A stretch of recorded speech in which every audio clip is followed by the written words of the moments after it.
ಈಗ SIT ಅವರು ride ಮಾಡಿದಾಗ ಸಿಕ್ಕಿದ ಡಾಕ್ಯುಮೆಂಟ್ ಇದೆ ಅಲ್ವಾ, ಇದು 2 ವಿಧದ, ನೀವು ರೈಟ್ ಕ್ವಶನ್ ಕೇಳಿದ್ರಿ, 2 ವಿಧದ ಒಂದು ಡಿಸ್ಕಷನ್ ಅನ್ನು ಸ್ಟಾರ್ಟ್ ಮಾಡ್ಬೋದು ಇದರಲ್ಲಿ. ಒಂದು, ಈ ಲಫಂಗನಿಗೆ ಇದು ಏನಕ್ಕೆ ಬೇಕಿತ್ತು ಅನ್ನೋದನ್ನು ನಾವು ಹೇಳಿದ್ವಿ.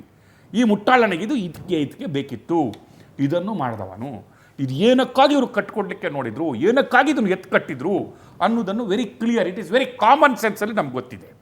ಈಗ ಹೆಂಗೆ ಸಿಕ್ತು ಅನ್ನೋದಕ್ಕೆ ಈಗ SIT ಅಲ್ಲಿ ಬರುತ್ತೆ. ಇದರಲ್ಲಿ ಗ್ರಾಮೀಣಾಭಿವೃದ್ಧಿ ಬ್ಯಾಂಕ್ ಒಳಗಡಿನ ಎಂಪ್ಲಾಯಿಗಳು ಯಾರಾದರೂ ಸಪೋರ್ಟ್ ಮಾಡ್ತಿದ್ದಾರೆ, ಇವರ ಆಮಿಷಕ್ಕೆ ಒಳಗಾಗಿದ್ದಾರಾ? ಹಲವು ಸಲ ನಾನು ಹೇಳ್ತೀನಿ, ಯಾವುದೇ ಇನ್ಸ್ಟಿಟ್ಯೂಷನ್ಗಳು, ಕಂಪನಿಗಳು ಅಥವಾ ರಾಜಕೀಯ ಪಕ್ಷ ಯಾವುದಾದ್ರೂ ತನ್ನ ಕಾಂಪಿಟಿಟರ್ಗಳಿಂದ ಅಥವಾ ಹೊರಗಡೆಯವರಿಂದ ಹಾಳಾಗಲ್ಲ. ಅದು ಇನ್ಸೈಡ್ ಯಾರಾದರೂ ಒಬ್ಬರು ಇರಬೇಕು. ಒಳಗಡೆನೂ ಕೂಡ ಧರ್ಮಸ್ಥಳದ ಒಳಗಡೆ ಅಥವಾ ಧರ್ಮಸ್ಥಳದ ಎಂಪ್ಲಾಯೀಸ್ಗಳಲ್ಲಿ ಧರ್ಮಸ್ಥಳದಲ್ಲೇ ಸಂಬಳ ತಗೊಂಡು ಅನ್ನ ತಿಂದು ದಿನ ಧರ್ಮಸ್ಥಳಕ್ಕೆ ಮೋಸ ಮಾಡುವವರೇ ಧರ್ಮಸ್ಥಳದ ಒಳಗಡೆ ಇರಬೇಕು. ಆಗ ಮಾತ್ರ ಇಂಥದ್ದು ಕುತಂತ್ರಗಳು ಸಾಧ್ಯ ಅಂತ ನಾನು ಹೇಳ್ತಾ ಇದ್ದೀನಿ.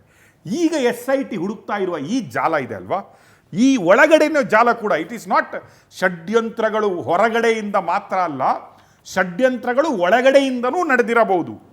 ನಾವು ಷಡ್ಯಂತ್ರ ಅಂತ ಹೇಳ್ತೀವಿ, ಅಥವಾ ಹೊರಗಿನ ಷಡ್ಯಂತ್ರಕ್ಕೆ ಒಳಗಿನ ಅದೇ ನಾನು ಹೇಳಿದ್ದು.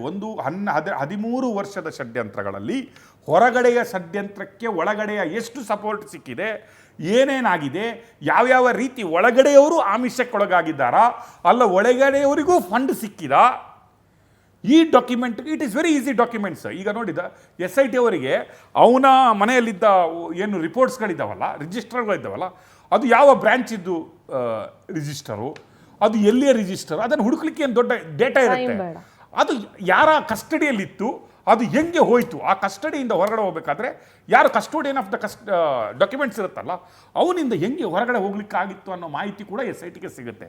ಈ ಇನ್ವೆಸ್ಟಿಗೇಷನ್ ಅಂದರೆ ಇದು ಓನ್ಲಿ ತಿಮ್ಮರೋಡಿಗೆ ಅಥವಾ ಮಟ್ಟಣ್ಣವರನ್ನು ಟಾರ್ಗೆಟ್ ಮಾಡಿಕೊಂಡು ಮಾಡುವಂಥ ಇನ್ವೆಸ್ಟಿಗೇಷನ್ ಅಲ್ಲ.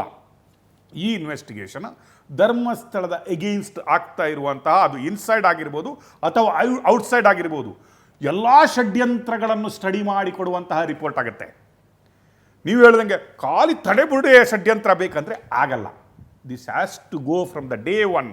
ಎಲ್ಲಿ ಸೋಮನಾಥ ನಾಯ್ಕನ ಷಡ್ಯಂತ್ರ ಶುರುವಾಗುತ್ತೆ ನೋಡಿ, 50 ಕೋಟಿ ನೆದರ್ಲ್ಯಾಂಡಿನಿಂದ ಬಂದು ಬಿತ್ತು ನೋಡಿ, ಅಲ್ಲಿಂದ ಶುರುವಾದಂತಹ ಷಡ್ಯಂತ್ರ. ಮಹೇಶ್ ತಿಮ್ಮರೋಡೆ ಒಬ್ಬ ಆಟೋ ಓಡಿಸ್ತಾ ಇದ್ದವನು, ಗತಿ ಇಲ್ಲದವನು, ಉಜಿರೆಯಲ್ಲಿ ಭಿಕ್ಷೆ ಬೇಡ್ತಾ ಇದ್ದವನು, ಒಂದು ಕ್ವಾರ್ಟರ್ ಬೇಕಾದರೆ ಅವನಿಗೆ ಕುಡಿಲಿಕ್ಕೆ ರಾತ್ರಿ ಯಾರಿಗೋ ಎಂಜಿಲ್ ಸುರಿಸ್ಕೊಂಡು ನಿಂತ್ಕೊಂಡ ಮಹೇಶ್ ತಿಮ್ಮರೋಡಿ ಇವತ್ತು ಹೀರೋಯಿಸಮ್ ಆಗಿ ಹಿಂದೂ ಮುಖಂಡ ಅಂದ್ಕೊಂಡು ಇಲ್ಲಿ ಬರಬೇಕಾದ್ರೆ ಇದರ ಹಿಂದೆ ಯಾರ್ಯಾರ ಕೈವಾಡ ಇದೆ, ಯಾರ್ಯಾರು ದುಡ್ಡು ಕೊಟ್ಟವ್ರೆ, ಯಾರ್ಯಾರು ಫಂಡಿಂಗ್ ಮಾಡವ್ರೆ, ಯಾರ್ಯಾರು ನಿಂತ್ಕೊಂಡವ್ರೆ, ಒಳಗಡೆಯವರ ಹೊರಗಡೆಯವರ ಎಲ್ಲದ ಷಡ್ಯಂತ್ರಗಳನ್ನು ಹೊರಗಡೆ ಹಾಕುವ ಜವಾಬ್ದಾರಿ SIT ಇದೆ. It is not that SIT is based only on one track. ಷಡ್ಯಂತ್ರ throughout 13 years should come out. Right. Thank you so much sir. ಚರ್ಚೆಯಲ್ಲಿ ಭಾಗಿಯಾಗಿದ್ದಕ್ಕೆ ಥ್ಯಾಂಕ್ ಯು.